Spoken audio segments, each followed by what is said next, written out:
Are you tired of getting shit on? Are you fed up with being griefed maxed, called a little pup, or simply laughed at? If so, then this video's for you. What's up guys, V here. For those unfamiliar with who I am, I'm a longtime Vrising player with over 6k hours and a ton of game knowledge and PvP experience. In today's video, we're actually going to be starting a new series that I'm calling the PvP Blueprint. The goal of this series is to help players get better at and understand PvP in Vrising, so whether you're completely new, returning, or just looking to improve, this series is for you. We'll cover basics like settings, spell schools, spell types, and synergies, all the way up to things a little bit more complicated like iframes, spacing, combos, and pretty much everything I know and have touched on in my previous videos. In order to do that, each video will have a handful of focused topics we'll cover, and will later on be followed by a mix of live fights and clip reviews where you'll get to see me try to improve and critique my own play. With that said, let's dive in. To start things off, today we'll cover settings, spell schools, spell slots and spell types, spell jewels, and then finally finish up with synergies and how to choose a build. Getting into settings, you want to scroll down on the general tab and turn off allow equip action and turn on show clan names.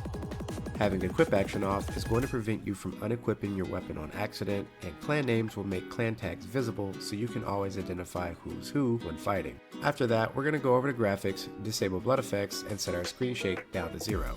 These last two are per preference, but I personally find them distracting. The last thing we'll want to do is head to controls and go into our bindings. Scroll down to the general section and look for one called interrupt ability cast. You'll want to bind this to a key easily accessible without compromising your character movement.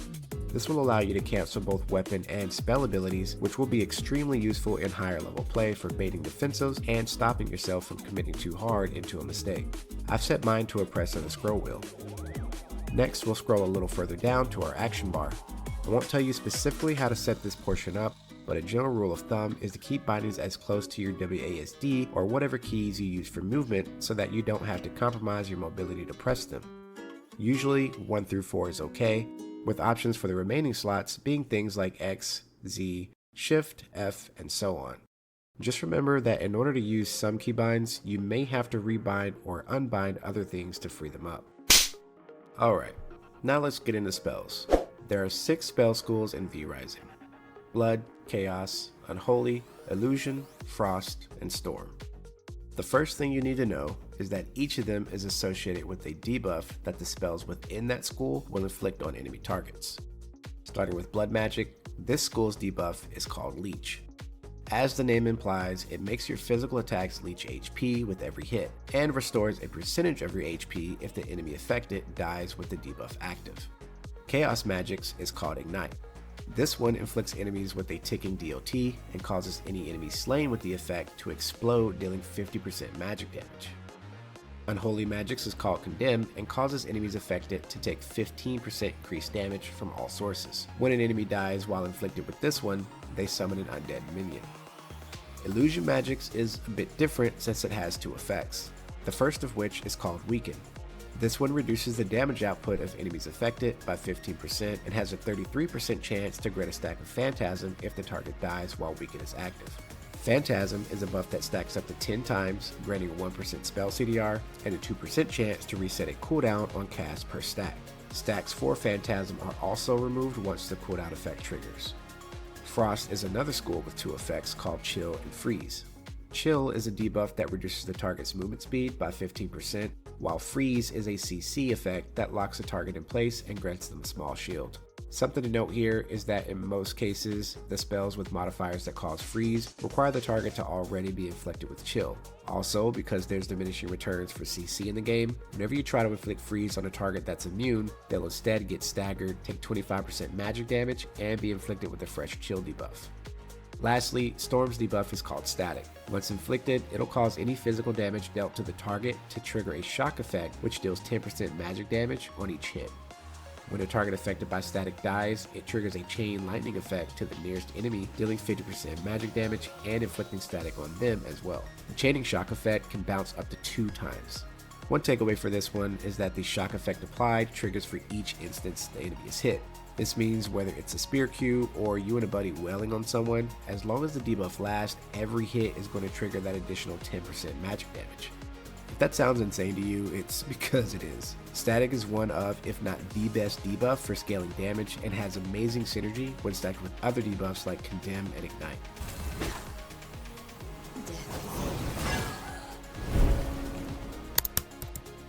The 6 spell schools have a collective total of 48 spells, and that's not even counting the 7 new spells coming in 1.1. Understandably, new players can find that a little overwhelming since there's no choosable classes in the game. However, you only have 4 spell slots, 2 that can be slotted with any combination of offensive or defensive spells, 1 for a Veil aka Dash, and 1 for an ultimate. When looking at spells, they're made up of a bunch of different categories, but you can break most of them down to 4 types, which are projectiles, area spells, channeling, and dashes. That said, for the purpose of this video, we're just going to focus on the most important things to know when it comes to spells and PvP, which is the different types of defensive spells and how the various offensive spells interact with them. Let's start with counters. Counters are quick reaction channeling spells that block a single instance of damage from melee or projectile attacks, and then in turn inflict damage, crowd control, a status effect, or some combination of the 3 to any enemies near your character. Barriers are channeling spells that block all melee and projectile attacks in front of your character during the duration. This means attacks made behind your character model can still inflict damage. However, any attacks you do manage to block with the spell will trigger a damage, CC, or status effect like counters. Note that these spells also have a recast effect that lets you end the spell early and inflict the same or a different combination of damage, CC, or status to enemies within a cone. These 2 spell types are by far the most common options for defensives, but it's worth noting that there are a few others. Currently, for the area spells, there's Lightning Curtain and Phantom Aegis, while for the ultimates, there's Ice Block and Spectral Guardian. When it comes to how offensive spells interact with these, the most impactful thing to know is that target area spells are not projectiles. This means that spells within that category that do damage will do so through barriers and counters. The trade-off with these is that they require setup and mindful placement, since most players will dash or walk out of them. I'll also go ahead and mention here that there's weapon abilities that can do this too, but we'll save that for another video.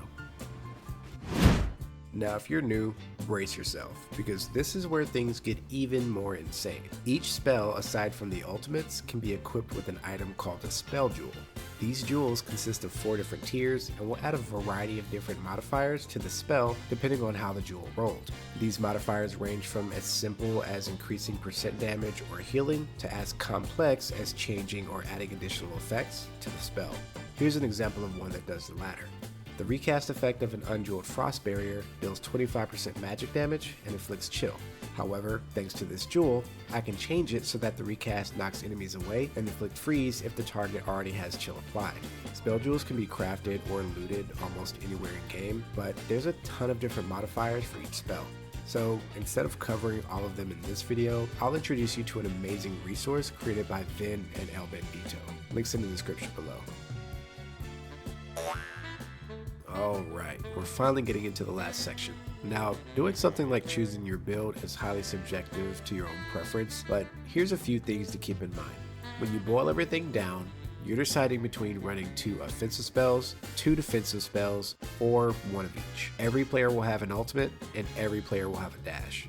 Which one you choose for those slots simply depends on spell school synergy or utility options needed for your chosen build.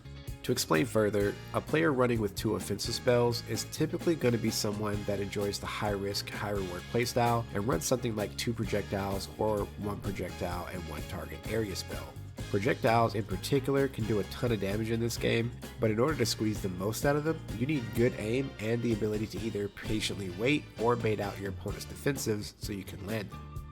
A player that enjoys the double defensive setup is going to be someone that likes being aggressive and punishing their enemies for trying to hit them.